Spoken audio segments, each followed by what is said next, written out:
नमस्कार, आप देख रहे हैं जनता टीवी और मैं हूं आपके साथ मनीषा सिंह। बुलेटिन की शुरुआत करेंगे इस वक्त की बड़ी खबर के साथ। बड़ी खबर, बड़ी जानकारी आ रही है इस वक्त के सामने। इस वक्त का बड़ा अपडेट आपको बताने जा रहे हैं। घोसी विधानसभा उपचुनाव का मतदान जारी है सुबह 7 बजे से ही और 9 बजे तक 9.12% वोटिंग हुई। 239 मतदान केंद्र बनाए गए हैं, 455 मतदेय स्थल बनाए गए हैं। 4,30,394 मतदाता अपने मत का प्रयोग आज कर सकते हैं और घोसी विधानसभा उपचुनाव का मतदान जारी।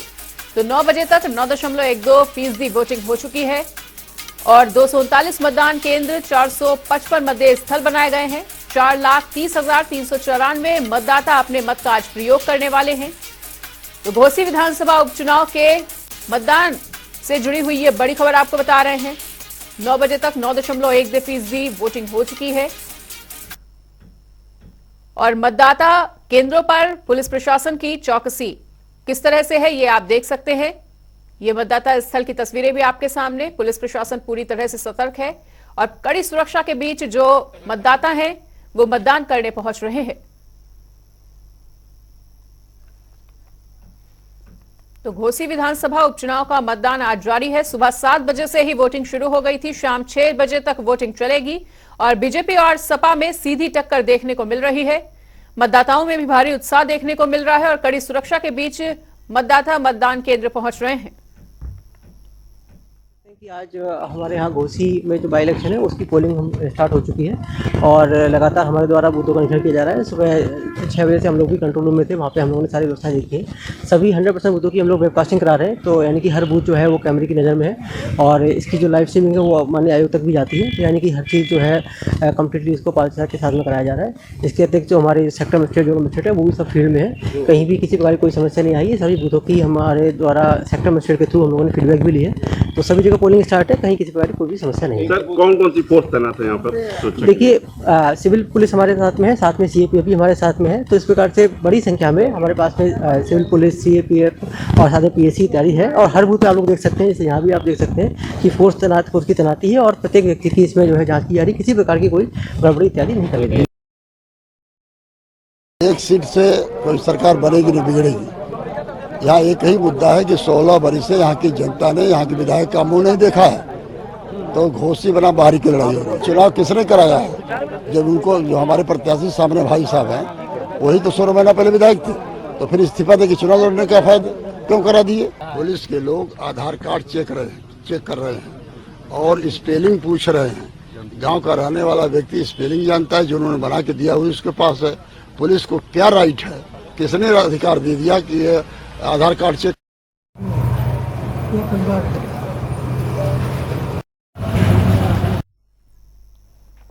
तो ये अलग अलग जगहों की 4 तस्वीरें आपके सामने, जहां पर मतदाताओं में उत्साह देखने को मिल रहा है मतदान को लेकर और कड़ी सुरक्षा के बीच जो मतदाता है वो मतदान केंद्रों पर पहुंच रहे हैं और अपने मताधिकार का प्रयोग करते हुए नजर आ रहे हैं। पुलिस प्रशासन द्वारा चाक चौबंद व्यवस्थाएं की गई हैं और 9 बजे तक 9.12% वोट हो चुकी है। तो बीजेपी प्रत्याशी है दारा सिंह चौहान, वहीं सपा से मैदान में सुधाकर सिंह मौजूद हैं और दोनों प्रत्याशियों के बीच में सीधा मुकाबला देखने को मिल रहा है। 9 बजे तक 9.12% मतदान हो चुका है।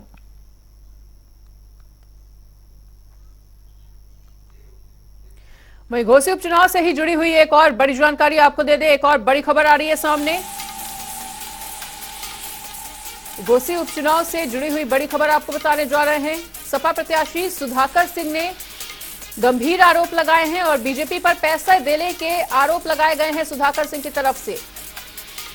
तो घोसी उपचुनाव से जुड़ी हुई ये बड़ी खबर आपको बता रहे हैं। मतदान के दौरान लोगों का ये बड़ा आरोप भी है और बीजेपी पर पैसे देने के आरोप लगाए हैं सुधाकर सिंह द्वारा लगाए गए हैं। और घोसी उपचुनाव से जुड़ी हुई ये बड़ी खबर, बड़ा अपडेट आपको बता रहे हैं, जहां पर सपा प्रत्याशी सुधाकर सिंह ने बीजेपी पर गंभीर आरोप लगा दिए हैं और उन्होंने बीजेपी पर पैसे देने के आरोप लगाए हैं। तो ये इस वक्त का बड़ा अपडेट आपको घोसी उपचुनाव से जुड़ा हुआ बता रहे हैं। दोनों ही प्रत्याशियों के बीच सीधा मुकाबला देखने को मिल रहा है। ऐसे में सुधाकर सिंह ने बीजेपी पर बड़े आरोप लगाए हैं और उन्होंने कहा है कि बीजेपी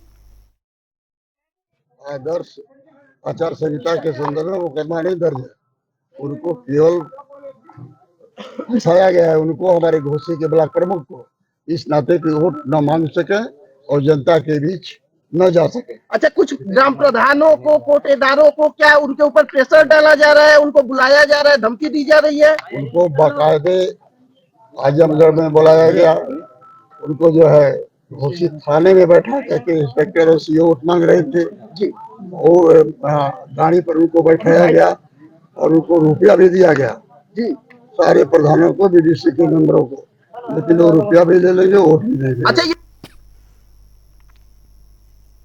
और इसी बीच एक और बड़ी जानकारी का रुख कर लेते हैं। एक और बड़ी खबर आ रही है, उपचुनाव से जुड़ी हुई ही बड़ी खबर आपको बताने जा रहे हैं। घोसी उपचुनाव से जुड़ा हुआ एक और बड़ा अपडेट इस वक्त का। मतदान के दौरान लोगों का बड़ा आरोप लगता हुआ आधार कार्ड और पहचान पत्र जब्त किए जा रहे हैं। ये मतदाताओं का बड़े आरोप, प्रशासन ने जब्त कर उन्हें धमकी दी है। तो लोगों का ये बड़ा आरोप लगता हुआ प्रशासन पर। घोसी उपचुनाव से जुड़ी हुई बड़ी खबर आपको बता रहे हैं, जहां मतदान के दौरान लोगों ने ये बड़े आरोप लगाए हैं प्रशासन पर, और उन्होंने कहा है कि आधार कार्ड और पहचान पत्र को जब्त किया जा रहा है। 5 सितंबर यानी आज 5 सितंबर को वोटिंग होने हैं और देखा जाए तो कुछ समस्या यहाँ पे आ रही है। जो फतेहपुर ताल लर्जिया कहा जाता है, वहाँ पे हम देखते हैं यहाँ पे कुछ समस्या आ रही है वोटिंग के समय। यहाँ आम जनता की जो आवाज है, देखा जाए क्या समस्या आ रही है। आपका नाम? मिनहाज अहमद। क्या समस्या क्या आ रही है? वहाँ निर्वाचन ले गए हैं। कौन ले गया? क्या नाम है? तो विनीत सिंह। कौन विनीत सिंह? कौन है? सीओ है। क्या कहा के ले गए? वो बोले कि आपका फर्जी है। फर्जी है जी। आपने फिर उसके बाद कुछ प्रूफ मैं नहीं बोला दिया? नहीं, मैं बोला नहीं दिया। नहीं, उसके बाद क्या बोले? बोले कि जाओ वोट नहीं दे पाओगे। वोट नहीं दे पाओगे? अच्छा, और किसका ले गया? मेरा भी ले गया है, लाल मोहम्मद नाम है, फर्जी वो कार्ड ले गया, पर्ची भी लेके चला गया, बोला बाद में मिलेगा, जाइए। बाद में मिलेगा? हाँ, अब कब मिलेगा बाद में कोई ठीक नहीं है। अच्छा, हमारा रईसुल कदर नाम है हमारा। हम गए हैं वोट देने के लिए, तो यहीं उससे 150 मीटर दूर पोलिंग से, और हमारा छीन लिया है हाथ से और बोला कि दोबारा आना नहीं यहाँ पे, नहीं तो सीधे चालान कर दूंगा। अभी जेल में, हाँ सीधे। और उसके बाद डंडा लेके दौड़ाया था मारने के लिए। डंडा भी लेके? हाँ हाँ। अच्छा, कितने लोगों की समस्या यहाँ पे ऐसी आ रही है? जो पूरी माइनॉरिटी के लोगों को वोट नहीं देने दिया गया। 9, 8:30, पौने 9 बजे तक 9 बजे माइनॉरिटी के सारे लोगों को चिन्हित करके एकदम एक तरफ भेज दिया जा रहा है। पुलिस वाले यहीं खड़े हैं सब, 50 मीटर पहले ही। सीओ विनीत सिंह सीओ कहते थे, 3 स्टार था उनके पास। अच्छा। और एकदम डंडा लेके दौड़ा ले रहे हैं, मुकदमा कर देंगे। 4 आईडी के बाद भी अंदर जाने नहीं दिए। अच्छा जी। मैं बता रहा हूँ यहाँ पे जो समस्या है लोगों की, ये लोग अपनी समस्या रखे हैं कि यहाँ पे जो प्रशासन है, इन लोग का आधार कार्ड जो है वो लेकर चले गए। ऐसे में देखा जाए तो घोसी आज उपचुनाव है, आज वोटिंग पड़ रहा है। ऐसे में परिणाम 8 को आने हैं, लेकिन लोगों की समस्या आज काफी चरम पे है। जनता टीवी के लिए मऊ से विवेक चौहान की रिपोर्टिंग।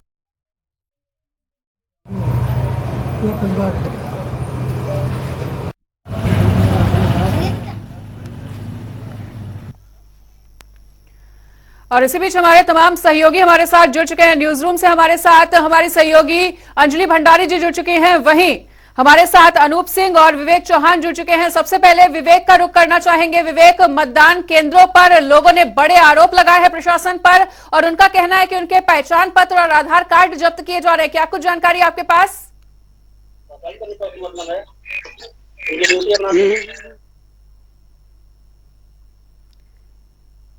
विवेक, क्या आप तक हमारी आवाज पहुंच पा रही है? और विवेक का रुख करेंगे, लेकिन उससे पहले अनूप सिंह का भी रुख कर लेते हैं। अनूप, ये बड़ी जानकारी आ रही है सामने कि लोग ये प्रशासन पर आरोप लगा रहे हैं कि उनके आधार कार्डों और उनके पहचान पत्रों को जब्त किया जा रहा है।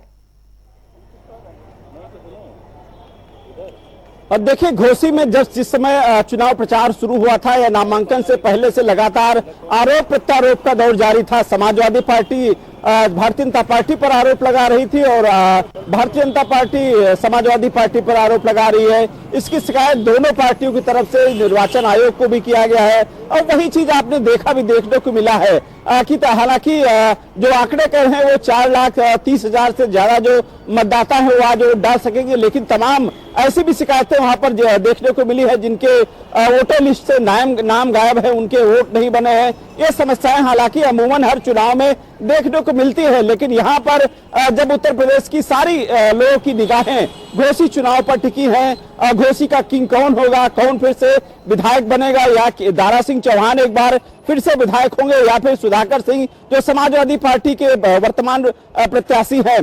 दारा सिंह चौहान समाजवादी पार्टी प्रत्याशी से वहां सर विधायक बने थे। बाद आपने देखा था थोड़ा विरोध देखने को मिला था जब दारा सिंह चौहान भारतीय जनता पार्टी में शामिल हुए और फिर से दोबारा वहां के प्रत्याशी बने। आपने देखा था कि स्याही कांड भी वहीं पर घोसी में हुआ था। तो ये कहा जा सकता है कड़ा मुकाबला है, क्योंकि इस कड़ा मुकाबला इसलिए भी कहा जा सकता है क्योंकि उस समय 2022 की ओर बात करें तो ओम प्रकाश राजभर कभी समाजवादी पार्टी को उस समय साथ हुआ करते थे, आज एनडीए के समर्थन में वहां डेरा डाले हैं। कांग्रेस उस समय उनका खुद का प्रत्याशी था, आज इंडिया के गठबंधन के चलते आज समाजवादी पार्टी का प्रतिनिधित्व कर रहे हैं, वहां समर्थन दे रहे हैं। मायावती ने साफ तौर से कह दिया है कि उनके जो वोटर्स हैं या तो वोट डालने नहीं जाएंगे या फिर नोटा का बटन दबाएंगे। मतलब साफ है कि दो प्रत्याशियों को सीधे टक्कर है और दोनों की इसी वजह से मुझे लगता है कि लगातार आरोप प्रत्यारोप का आरोप लगातार चल रहा है। शिकायतें यही समाजवादी पार्टी के लोग भारतीय जनता पार्टी के लिए कह रहे हैं कि वो पैसे देके वोट खरीदे जा रहे हैं। वहां की पुलिस लगातार लोगों को परेशान कर रही है। भारतीय जनता पार्टी के लोग लगातार आरोप लगा रहे हैं कि समाजवादी पार्टी बूथ लूटने का प्लान बना रही है। अब इस आरोप प्रत्यारोप के बीच में जिला प्रशासन किस तरीके से वहां पर सख्ती से काम करेगा। बिल्कुल अनूप लौटेंगे आपके पास, बिल्कुल। और विवेक का एक बार फिर से रुख कर लेते हैं। तो विवेक, आप मतदान केंद्र पर वहां पर मौजूद हैं, किस तरह की व्यवस्थाएं देखने को मिल रही हैं, मतदाताओं में कितना उत्साह? मैडम, प्रशासन पूरी तरह से यहाँ मुस्तैद है। कहीं कहीं समस्याएं आ रही हैं, कहीं कहीं जनता का सीधे आरोप लग रहा है प्रशासन पे, उनका जो आधार कार्ड है और जो पहचान पत्र है उसको छीन लिया जा रहा है और कहीं कहीं शांति ढंग से यहाँ पे व्यवस्था देखने के लिए मिल रही है। बिल्कुल। और न्यूज रूम से हमारे साथ हमारे सहयोगी अंजलि भंडारी भी जुड़ी हुई हैं। अंजलि का रुख कर लेते हैं। तो अंजलि, जैसा कि आपने दोनों ही सहयोगियों की बात को भी सुना और जो सीधा मुकाबला है वो सपा और बीजेपी के बीच में देखने को मिल रहा है, ऐसे में क्या कुछ जातीय समीकरण कहते हुए क्या कुछ आपकी राय? बिल्कुल मनीषा, क्योंकि अब देखिए बीजेपी और अगर बात की जाए सपा की तो ये टक्कर काफी ज्यादा महत्वपूर्ण इसलिए भी हो जाती है क्योंकि एक ऐसे समय में ये चुनाव जो उपचुनाव हैं वो हो रहे हैं जब 2024 में लोकसभा चुनाव भी हैं और उससे पहले जो समीकरण है, देखिए अब समझने वाली यहाँ पर बात होगी कि 6 साल में 4 बार यहाँ पर ये उपचुनाव जो है वो यहाँ पर हो रहे हैं, जो कि सीधे सीधे यहाँ पर इस बिना पर हो रहे हैं कि दारा सिंह चौहान जो है वो किस तरीके से अलग अलग पार्टियों में जाते रहे। इस वजह से उनकी विधानसभा जो सदस्यता है वो रद्द हुई और जिसकी वजह से उस सीट पर उपचुनाव जो है 4 बार उपचुनाव हुए हैं। अब सवाल यहाँ पर यह है कि क्या घोसी की जो जनता है उनका विश्वास दारा सिंह चौहान पर बरकरार रहता है या फिर ये जो विश्वास है वो सपा के प्रत्याशी पर जाता है। दूसरा यहाँ पर यह भी महत्वपूर्ण रहने वाला है कि ये जो उपचुनाव है घोसी का वो इसलिए महत्वपूर्ण हो जाता है क्योंकि इंडिया गठबंधन की बात की जाए तो उसका ये पहला चुनाव है, क्योंकि इस बीच सपा ने अपना ये प्रत्याशी यहाँ पर उतारा है और सबसे बड़ा सवाल यहाँ पर यह है कि कांग्रेस ने भी समर्थन किया। हालांकि कांग्रेस की अगर बात की जाए तो यहाँ से उन्हें कोई ज्यादा वोट पहले वाले चुनाव में तो नहीं मिले थे, बहुत ही कम वोट जो है वो यहाँ पर मिले थे, लेकिन समर्थन यहाँ पर कांग्रेस ने भी यहाँ पर किया है। तो ये इस लिहाज से भी बहुत महत्वपूर्ण होता है कि इंडिया गठबंधन, बतौर इंडिया गठबंधन जो है ये पहला उपचुनाव जो है ये चुनाव वो यहाँ पर माना जा रहा है।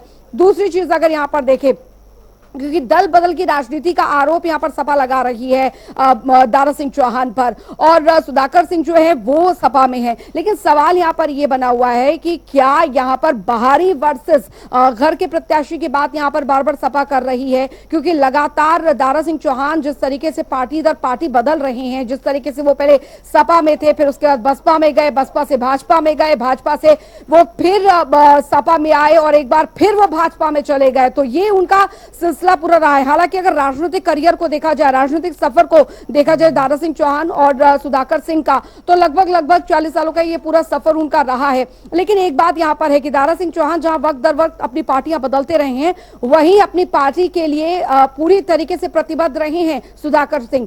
तो ये हो सकता है यहाँ पर कि इस बार जनता के जो घोसी की जनता है उनके मन में ये गुबार जो है वो फूट सकता है शायद, और हो सकता है कि इसका फायदा सपा को हो सकता है। लेकिन अभी कयास भर है और 8 सितंबर को मतगणना भी होगी। बिल्कुल, तो 8 सितंबर को जब मतगणना होगी तो दूध का दूध पानी का पानी हो जाएगा। फिलहाल तीनों सहयोगियों का हमारे साथ जुड़ने के लिए बहुत बहुत शुक्रिया। तो तमाम जानकारी को हमारे साथ हमारे सहयोगियों ने साझा किया और जिस तरह से समय समय पर दारा सिंह ने अपनी पार्टियों को बदला है, ऐसे में ये कयास लगाए जा रहे हैं कि इसका जो फायदा है वो कहीं ना कहीं सुधाकर सिंह को मिल सकता है। लेकिन जो नतीजा है वो 8 सितंबर को देखने को मिल जाएगा। 8 सितंबर को काउंटिंग होगी और फिलहाल कड़ी सुरक्षा के बीच मतदान जारी है सुबह 7 बजे से ही, और 9 बजे तक 9.12% मतदान हो चुका है।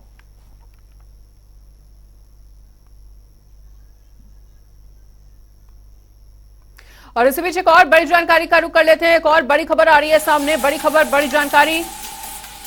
दिल्ली दौरे पर जाएंगे सीएम योगी आदित्यनाथ, पीएम मोदी से मुलाकात करेंगे सीएम। और आपको बता दें कि अयोध्या के विकास की रिपोर्ट भी सीएम द्वारा पीएम को सौंपी जाएगी और राम मंदिर के उद्घाटन को लेकर निमंत्रण भी सौंपा जाएगा पीएम मोदी को। तो चेयरमैन नृपेंद्र मिश्रा भी उनके साथ मौजूद रहेंगे और दिल्ली दौरे पर जाएंगे सीएम योगी आदित्यनाथ। पीएम मोदी से मुलाकात करेंगे सीएम और इस दौरान अयोध्या के विकास कार्यों की रिपोर्ट भी उनके द्वारा सौंपी जाएगी पीएम मोदी को। मंडलायुक्त डीएम भी मौजूद रहेंगे और चेयरमैन नृपेंद्र मिश्रा भी इस दौरान मौजूद रहेंगे। तो पीएम मोदी से आज सीएम योगी मुलाकात करने के लिए पहुंचेंगे और राम मंदिर के निर्माण कार्य को लेकर रिपोर्ट भी देंगे। तो राम मंदिर का निर्माण कार्य जारी है और इसी के विकास कार्यों की जो रिपोर्ट है आज सीएम योगी पीएम मोदी से मुलाकात करते हुए सौंपेंगे और राम मंदिर के उद्घाटन को लेकर निमंत्रण देंगे।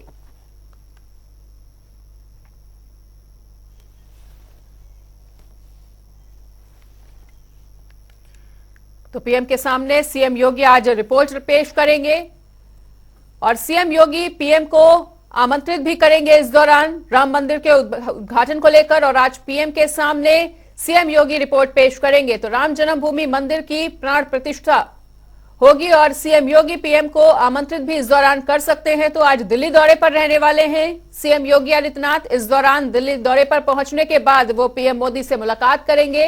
अयोध्या के तमाम विकास कार्यों की रिपोर्ट उनके द्वारा पेश की जाएगी पीएम मोदी के सामने और साथ ही वो राम मंदिर के उद्घाटन को लेकर पीएम मोदी को आमंत्रित भी करेंगे। तो गर्भगृह का काम अक्टूबर तक पूरा हो जाएगा और सीएम योगी प्रधानमंत्री से आज मुलाकात करने के बाद पीएम मोदी को खुद निमंत्रण सौंपेंगे और पीएम मोदी से मुलाकात करेंगे सीएम योगी आदित्यनाथ। तो इस वक्त ये बड़ी खबर, बड़ी जानकारी आपको बता रहे हैं। दिल्ली दौरे पर सीएम योगी आदित्यनाथ हैं। सीएम योगी पीएम मोदी से मुलाकात आज करेंगे और अभी तक का क्या कुछ यहां पर प्रक्रिया रही है, क्या कुछ निर्माण कार्य रहा है, वो भी हम आपको जीएफएक्स के जरिए दिखाने का प्रयास कर रहे हैं। और गर्भगृह का काम अक्टूबर में पूरा हो जाएगा। और इसी खबर पर अधिक जानकारी के लिए हमारे साथ हमारे सहयोगी स्पर्श जुड़ चुके हैं। तो स्पर्श, दिल्ली दौरे पर रहने वाले हैं आज सीएम योगी आदित्यनाथ और साथ ही साथ आज वो पीएम मोदी से मुलाकात भी करेंगे और राम मंदिर के उद्घाटन को लेकर न्योता भी देंगे। तो क्या कुछ जानकारी आपके पास उनके इस पूरे दौरे को लेकर? देखिए, बिल्कुल उत्तर प्रदेश के मुख्यमंत्री योगी आदित्यनाथ का ये महत्वपूर्ण दिल्ली दौरा है। शाम को 4 बजे के करीब जो है मुख्यमंत्री दिल्ली पहुंचते हुए नजर आएंगे और प्रधानमंत्री से मुलाकात होती हुई नजर आएगी। शाम को 6 बजे के आसपास प्रधानमंत्री से जो मुलाकात है वो संभव जो है बताई जा रही है। और न केवल उत्तर प्रदेश के मुख्यमंत्री दिल्ली दौरे पर है बल्कि उसके अलावा जो कई अधिकारी हैं अयोध्या से संदर्भ रखने वाले, मसलन डीएम, कमिश्नर, वो भी जो है दिल्ली दौरे पर अब से कुछ ही देर पहले जो है पहुंचते हुए जो है नजर आए हैं। तो लगातार जो मुलाकातें हैं वो जो है देखने को मिलती हुई नजर आएगी। और सीधे तौर पर बात करें कि अयोध्या में राम मंदिर निर्माण को लेकर ये बड़ी बैठक जो है आज शाम को प्रधानमंत्री के आवास पर होती हुई नजर आएगी। ऐसा कहा जा रहा है कि जनवरी में जो है प्राण प्रतिष्ठा जो है वो देखने को मिलती हुई जो है कभी भी नजर आ सकती है। तो उसको लेकर किस प्रकार की तैयारियां देखने को मिलती हुई नजर आ रही हैं, जो कार्य चलता हुआ नजर आ रहा था वो कितने चरण में जो है पहुंच चुका है, कब तक जो है कार्य पूरे होने की संभावना है, एक विस्तृत डिटेल रिपोर्ट जो है वो आज शाम को जो है उत्तर प्रदेश के मुख्यमंत्री जो है प्रधानमंत्री नरेंद्र मोदी के साथ जो है साझा करते हुए नजर आएंगे। और कहीं ना कहीं सीधे तौर पर बात करें तो अयोध्या आने का जो निमंत्रण है वो भी सीधे तौर पर जो है उत्तर प्रदेश के मुख्यमंत्री योगी आदित्यनाथ प्रधानमंत्री को जो है देते हुए दिल्ली दौरे के दौरान जो है नजर आएंगे। बिल्कुल। और इसी बीच हमारे साथ हमारे सहयोगी अनूप भी जुड़ चुके हैं। तो अनूप, आपसे भी जानना चाहेंगे, सीएम योगी आदित्यनाथ का आज दिल्ली दौरा रहने वाला है, पीएम मोदी से मुलाकात करेंगे, इस पूरी मुलाकात के क्या कुछ खास मायने? और देखिए मनीषा, आज मुख्यमंत्री योगी आदित्यनाथ का जो दिल्ली दौरा काफी महत्वपूर्ण बताया जा रहा है, क्योंकि वो राम मंदिर से जुड़ा हुआ है। अब तक प्रोग्रेस रिपोर्ट क्या मंदिर की है, कब उसका पहला जो चरण बन चुका है, कब तक फाइनल होगा, उसके बाद जब जनवरी में कोई तिथि रखी गई जिसकी रूपरेखा बनाई गई है, उसके बाद ये जब रूपरेखा उनके सामने रखी जाएगी प्रधानमंत्री के सामने, उसके बाद उनका समय भी देखा जाएगा, क्या वो समय पर वो उनके कोई कार्यक्रम तो नहीं है, किस समय वो आना, यहाँ पर तिथि के अनुसार क्या रखा जाएगा, ये सब उनके सामने रखने के बाद दूसरा नवंबर में ग्राउंड ब्रेकिंग सेरेमनी होना है, उसमें उनके जो रूपरेखा बनी है उसको भी रिपोर्ट कहीं न कहीं प्रधानमंत्री के पास रखी जाएगी कि इस मामले पर किस तरीके से वो अपनी प्रतिक्रिया देते हैं और किस तरीके से क्या वो उनके पास समय होगा। तीसरा, अगर बात करें उत्तर प्रदेश में इस समय आपने देखा होता तमाम पिछले दिनों से तमाम बदलाव के जो संगठन में बदलाव के लिए चर्चाएं थी, करीब 50 से 60 जिला अध्यक्ष महानगर बदले जाने थे, मीडिया पैनल में काफी बदलाव होना था, उसकी भी कहीं न कहीं जो अभी तक देरी हो रही थी उसको लेकर आज प्रधानमंत्री के सामने उसको भी बात रखी जाएगी। ठीक है, और एक बार फिर से रुक कर लेते हैं अपने सहयोगी स्पर्श का। स्पर्श, जब भी पीएम मोदी सीएम योगी आदित्यनाथ से मुलाकात करते हैं तो उनकी मुलाकात वाकई में काफी ज्यादा महत्वपूर्ण हो जाती है, और इस मुलाकात के क्या कुछ सियासी मायने देख पा रहे हैं आप? और देखिए, सियासी मायनों को संदर्भ में अगर हम समझने की कोशिश करें तो राम मंदिर एक बड़ा मसला जो है लोकसभा चुनाव से पहले देखने को मिलता हुआ नजर आएगा। हम ये सीधे तौर पर देखते हैं कि जब भी राम मंदिर का नाम निकलकर सामने आता था तो विपक्षी पार्टियां जो है बीजेपी को घेरने का काम करती हुई नजर आती थी। वो कहती थी कि मंदिर वहीं बनाएंगे का नारा तो बीजेपी देती हुई नजर आती है, लेकिन तारीख नहीं बताएंगे, ये जो है सीधे तौर पर आरोप जो है विपक्षी पार्टियां लगाती हुई नजर आती थी। लेकिन चूंकि अब पिछले लंबे समय से लगातार जो है सुप्रीम कोर्ट का जैसे ही फैसला आया और जो मंदिर निर्माण का कार्य है वो देखने को मिलता नजर आया था, तो उसके बाद अब एक डेडलाइन कहीं ना कहीं सेट होती हुई नजर आई। और उसके बाद अगर बात करें तो जनवरी में चूंकि ये माना जा रहा है कि प्राण प्रतिष्ठा जो है वो देखने को मिलती हुई नजर आ सकती है, तो सियासी तौर पर भी राम मंदिर का मसला जो है वो बेहद महत्वपूर्ण देखने को मिलता नजर आया है। कई ऐसे चुनाव हमने देखा है कि राम मंदिर मसले पर जो है सीधे तौर पर लड़े गए हैं, चाहे वो उत्तर प्रदेश का चुनाव हो या फिर जो लोकसभा चुनाव की बात होती है वो देखने को मिलते नजर आते हैं। तो ऐसे में 2024 के लोकसभा चुनाव की बात करें तो तमाम मसलों में से एक बड़ा मसला यह भी देखने को सीधे तौर पर मिलता हुआ नजर आएगा, जहां पर राम मंदिर निर्माण होता हुआ नजर आएगा, तो उसको लेकर जो है सीधे तौर पर भारतीय जनता पार्टी जो है जनता के बीच में पहुंचने का काम करती हुई जो है नजर आएगी। ठीक है स्पर्श, तो दोनों सहयोगियों का हमारे साथ जुड़ने के लिए और इस तमाम जानकारी को साझा करने के लिए बहुत बहुत शुक्रिया। तो सीएम योगी आदित्यनाथ आज दिल्ली दौरे पर है, पीएम मोदी से मुलाकात करेंगे और पीएम मोदी को राम मंदिर के विकास कार्यों की रिपोर्ट भी उनके द्वारा सौंपी जाएगी। और इसी बीच अब रुक कर लेते हैं 4 मिनट में 18 मंडलों की खबरों का। गाजीपुर में चक्रवाती तूफान से भारी नुकसान की संभावना, तूफान ने रात भर जमकर मचाया है कहर, घरों के छपरे समेत बिजली के पोल और विशालकाय पेड़ हुए धराशायी। फर्रुखाबाद में जिलाधिकारी ने सूचना एवं जनसंपर्क प्रदर्शनी का फीता काटकर किया है उद्घाटन, प्रदर्शनी में लगाए गए सरकार की योजनाओं के चित्र।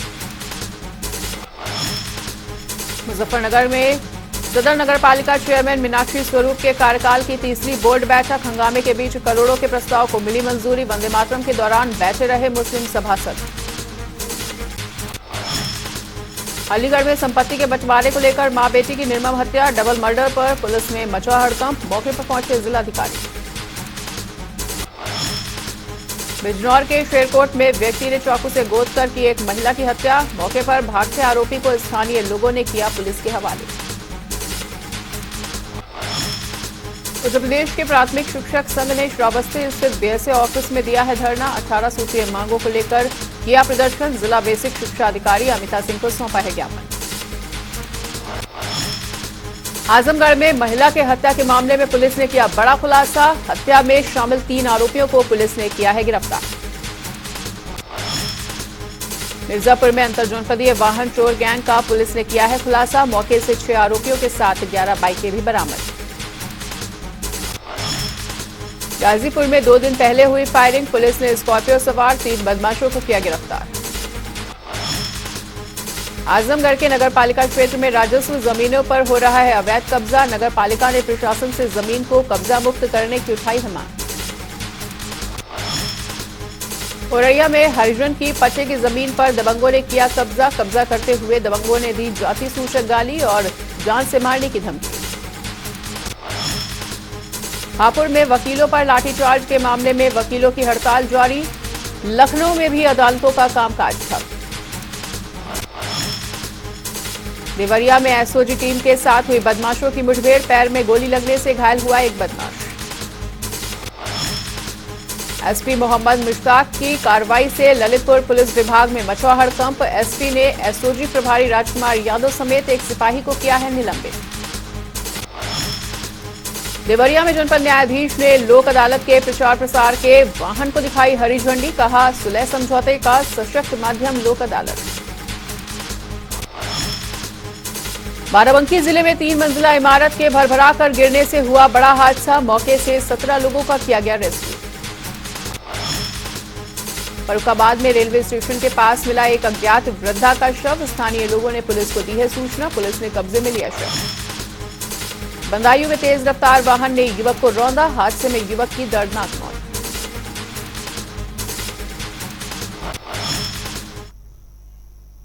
और यहां पर रुकेंगे छोटे ब्रेक के लिए। खबरों का सिलसिला लगातार जारी है, देखते रहिए जनता टीवी।